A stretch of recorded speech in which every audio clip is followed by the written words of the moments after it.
lagi di podcast Mix Couples. Di episode kali ini topiknya nih menarik banget loh, karena kita kedatangan tamu spesial yang akan membahas langsung suka duka menjadi anak dari perkawinan campuran. Nah, hari ini kita akan ngobrol langsung dengan salah satu, gue ngomongnya anak blasteran nih, kalau di Indonesia kan kita ngomong anak blasteran. Nah, jadi gimana sih rasanya jadi anak blasteran itu? Benarkah anak blasteran itu suka mengalami krisis identitas? Jadi langsung aja kenalan, ini salah satu seorang temen gue, Sharon, welcome. Halo. Halo. Jadi ini Sharon. bener. Thank you for inviting me. Ya, anak ini. Sharon, aku nggak bisa ngomong anak ya, karena sebetulnya meskipun dirimu anak, tapi sebetulnya tidak anak-anak, Bo. No, I'm married at 30. Jadi Sharon ini anak dari ibu itu Philippines ya. Terus bapak US, bener nggak sih? Tapi tinggal lama di Bandung. Bapak Jerman. Bapak Jerman, maaf. Bapak Schumacher Jerman tentu saja. Yeah. Bapak Jerman. Dan kita ketemu juga di sini. Dulu kuliah S2 juga di sini. Jadi Mojang Bandung versi internasional banget. Gitu. Jadi sebetulnya aku mau nanya dulu nih, Sharon itu orang Indonesia atau orang Jerman atau orang Filipina? Kan ada dua hal, identitas sebagai kita merasa apa, dan ada juga identitas dalam artian dokumen gitu ya. Nah sekarang kalau misalnya aku nanya nih dua nih ya, kalau secara dokumen resmi itu sebetulnya kamu warga negara mana, dan secara apa ya, kedekatan budaya itu kemana lebihnya? Karena kan tinggal di Indonesia gitu. Iya, jadi for me, the scariest question is when someone asks you, oh, where are you from? Because I don't know how to say that. Kayak I have to tell them like a 30-minute long story of how my father met my mother and so on and so forth kan. Kayak harus diceritain kan. Jadi I always say I'm Indonesian. Soalnya gampang. My face looks Indonesian like Chinese Indo lah apa-apa. You know, like I look Indonesian, but the moment I speak itu it doesn't. I don't sound Indonesian. Sometimes I do, sometimes I don't. Gitu. So for me, I feel like I'm more of a I'm more of like a hidden immigrant. That's like the term we use. So ingat kan pas media menau, I just tell people I'm from Indonesia, right? Because lebih gampang ya kan daripada I tell them I'm from here, from here. Yeah, gak usah bingung karena exactly. And it's people are more, if something is simple, people are more like, oh, it makes sense. The communication is a lot easier if things are simplified gitu. Yeah. So that's how I feel. Like I feel that I look like an Indonesian, right? And that's why I feel very comfortable here. Jadi kayak if I go shopping, whatever, they won't palak so much money off of me because I look the same, right? So they won't take so much of my money. Tapi I know I think a little bit differently. Kayak one of the biggest examples is when I'm walking down the street and everybody walks so slowly in the mall. Kayak mereka jalannya pelan pisan ya. Terus kayak when I'm walking, I'm walking past, cepet terus kayak tiba-tiba berhenti and I'm like, oh my god, and in Germany if you do that they kill you. Like if you walk slowly, you get, Kalau warga negara, kamu warga negara mana, Sharon? Aku warga negara, like on documentation itu warga negara Jerman sama Filipina. So I have two passports. Boleh ya, boleh ya. Filipina boleh dua. Boleh. Kalau Indonesia belum bisa ya. Enggak. Belum boleh. Tapi masa kecil juga di Indonesia atau pindah-pindah? Pindah-pindah. Jadi another aspect of a TCK is that you have a high mobility lifestyle gitu. So you move from country to country. Ya, jadi when I was really small, so I was born in Philippines and then moved to Brazil, right? And then we moved to Turkey, right?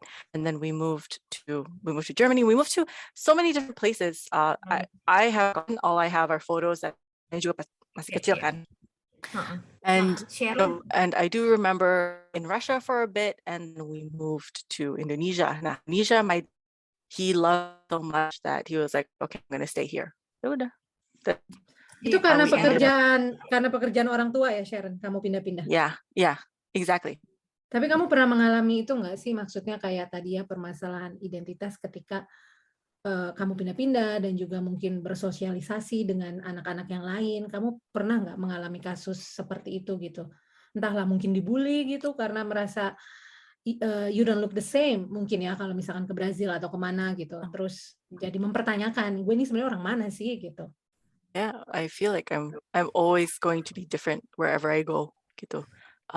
Whether it's language, whether it's understanding humans, understanding people's relationship with one another, my relationship with people, it's very different. Soalnya kayak imagine being a new student every time you move a country gitu. It does something to you kan. Terus moving from country to country, you need to have this ability to adapt quickly. Yeah, jadi you need to have the ability to really read people's body language. Jadi your ability for body language, karena you don't understand them, right? So one thing you can look at itu body language-nya kan. Jadi you have to decipher, you don't understand. Sama aja kayak when you travel to another country and you try to ask for food or whatever kan agak susah. Nah, we experience that, but in different stages and different countries in our lives. Jadi I do remember moving to a school where English was not my first language. Jadi I remember going to one of the schools, terus mereka ketawa ini because I didn't know how to say anything but hi, my name is Sharon Schumacher and I am from the Philippines gitu. That was all I could say gitu kan. And I remember itu mi dikatain mulu gara-gara emang that was the only English my mom taught me gitu, or my parents taught me when I was going to one of the schools, ya kan. But then my teacher he realized that, oh my god, kenapa ya dia baru aja datang tapi sekarang her English, she could only say this one sentence, hi, my name is Sharon Schumacher and I'm from the Philippines. That's it. Ya kan. Tapi he realized tiba-tiba she's only been here for 2 weeks and her English has improved so much gitu ya. Jadi adaptability and survivability is one of the big factors I think for a cross-cultural child or a third culture child, because the faster you adapt to a situation, the more chances you have to be able to survive there gitu. Nah, dengan pengalaman kamu yang pindah-pindah gitu ya, yang harus beradaptasi gitu ya dari satu country ke country, apa yang dilakukan orang tua Sharon sehingga kamu bisa tetap bersemangat gitu ya, bahkan kamu merasa bahwa istimewa gitu loh dengan menjadi berbeda. I think one of the things I think I love about my mom and my dad itu they spoke to me walaupun I was still a kid, masih kecil, right? Tapi I understood them, so they would say, okay, kita mau pindah ya. They would speak to me like I was an adult, because namanya juga I'm also a only child. That really helped because then I understood, okay, we are moving, and we're going to go to another country and I'm going to meet new friends. Jadi kayak ada step-by-step prosesnya gitu. My mom was really good at explaining kayak what are the different steps, and in 1 month what's going to happen in 2 months. Jadi kayak I feel kayak jadi kamu change, disiapin juga ya. Yeah, disiapin. Ya. Yeah. And that's really good. Now I have a friend, dia cerita, jadi this is TCK, my group of friends gitu. Jadi mereka, she is from Hong Kong gitu kan. They're from Hong Kong. They were living in Indonesia and they love Indonesia so much, right? And she was telling me jadi they were enjoying their lives in London at the time gitu. And their parents cuman bilang, "Oh iya guys, kita mau holiday gitu." Oh ya udah, holiday berarti mereka mau balik kan.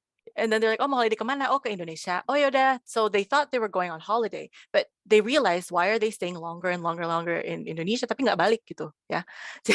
It's because and then my friend realized why are we not going home?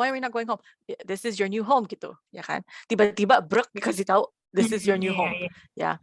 And my friend was so devastated and so kayak traumatized gara-gara itu, kasihan. So good communication sih helps a lot. Sharon, memang misalkan tadi masa kecil banyaklah berpindah-pindah negara, tapi kalau aku bisa lihat kayaknya memang ada 3 budaya yang cukup kuat melekat di kamu ya, Jerman, Filipina, dan juga Indonesia gitu, karena kamu sudah tinggal di Indonesia sejak SMA. Nah, surrounding by 3 different cultures, kamu pernah nggak sih mengalami benturan budaya? Yeah, definitely. We call them double standards. Yeah kan, kayak I think mostly it goes towards the area of misalnya religion, right? So my mom is Catholic, right? Filipinos are all about God, all about Jesus, so, and my dad is a bit more like, okay, he was raised as an altar boy, but he didn't like it, and now he doesn't really believe in God. So, and when I was small, my mom would take me to church, yeah. And Filipino church is like 4 jam, okay? Like it's 4 hours. We start, 3 hours. We start jam 9, kelar jam 12, sudah bisa makan. Gitu ya. So, and this Filipino church, like my mom would find Filipino churches everywhere we move. Ya kan? Karena she would find the Filipino community in the different countries, and they would have Filipino church. So, and my mom would take me ever since I was a kid. At that time, yeah, I thought like, yeah, okay, I guess I believe in God kind of thing, right? Because I grew up this way, yeah. And the funny thing is like my mom would be like, oh, let's go to church, and my dad would be like, oh, no, stay home, let's eat, Jadi there was this like balance of we had to hang out with my dad on Sundays, right? And then the balance is like going to church and so on and so forth, right? And the best part of my story is that at the end of the day, I became Muslim. So and I went through all of this. At the end of the day, I became Muslim. So it's very funny. Pernah mengalami masa kebingungan nggak ketika masa-masa itu terjadi? Aduh, nyokap bilang gini, bokap bilang gini, harusnya gimana sih gitu kan? Yeah, the simplest idea of conflict, yeah, is on the dinner table. Okay. Jadi I am sitting on the dinner table. Okay. I see potatoes and sauerkraut with pork. And then on the other side, I see fried fish, yeah, and sinigang, which is like sour Filipino soup. Okay, so I'm sitting on the dinner table and I have so much to eat, and I'm thinking like, what? Me makan apa ya? Gitu ya. My mom makannya very Asian food. My dad cooked his own bule food. So then I start mixing my food, right? I take the fish and I eat it with sauerkraut. Yeah. And then my dad is judging me because it's disgusting. According to him, you don't put the fish in sauerkraut. It's disgusting. And my mom says, why you put sauerkraut? It's sour, and you put it on the fried fish, So I'm just like, what do you want from me? I like how it tastes. I grew up like this. What do you want from me? So something very simple, just as eating. Yeah, just the dinner table, dining table alone. Yeah. Iya, itu tuh aku banget kemarin ya, anak aku kan 9 tahun.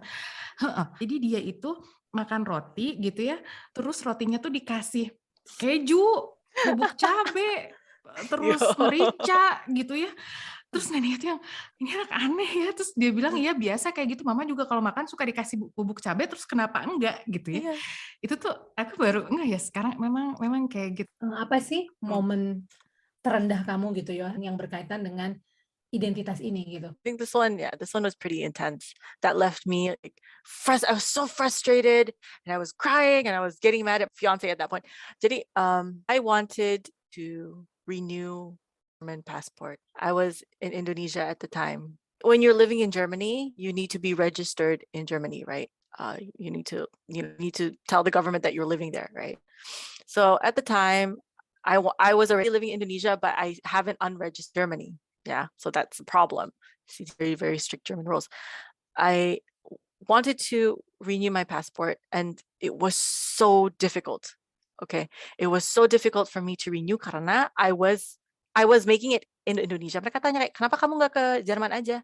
Bikinnya di Jerman daripada di Indonesia, kan kamu masih tinggal di sana. And I'm like, no, I'm now living in Indonesia. Gitu, aku mau bikin kitas di sini. Gitu, and that's why I need you to renew my passport.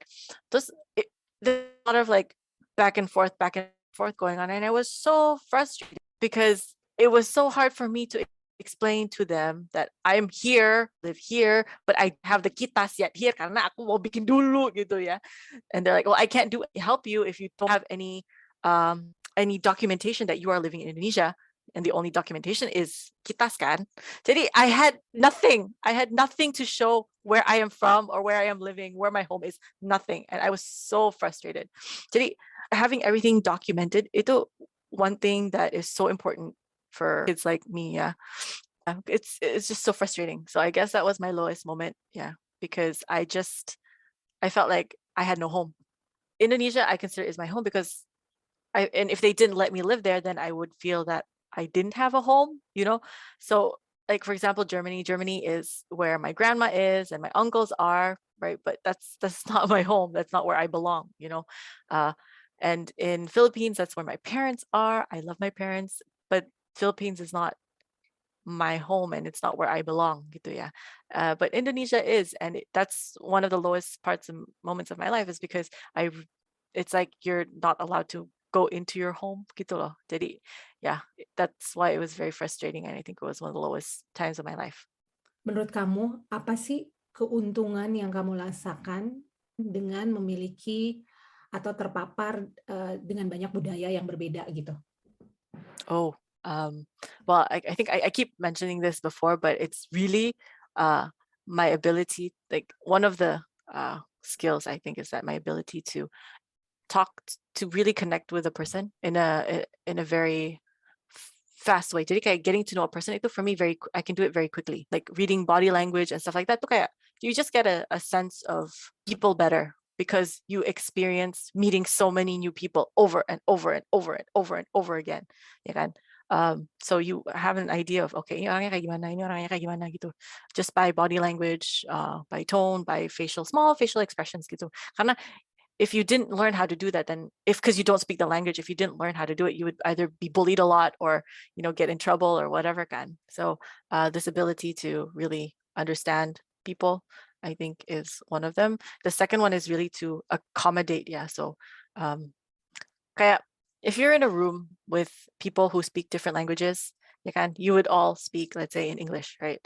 But if you're in a room where everyone speaks German, then you try your best to speak in another language or in the language that they, do that, right?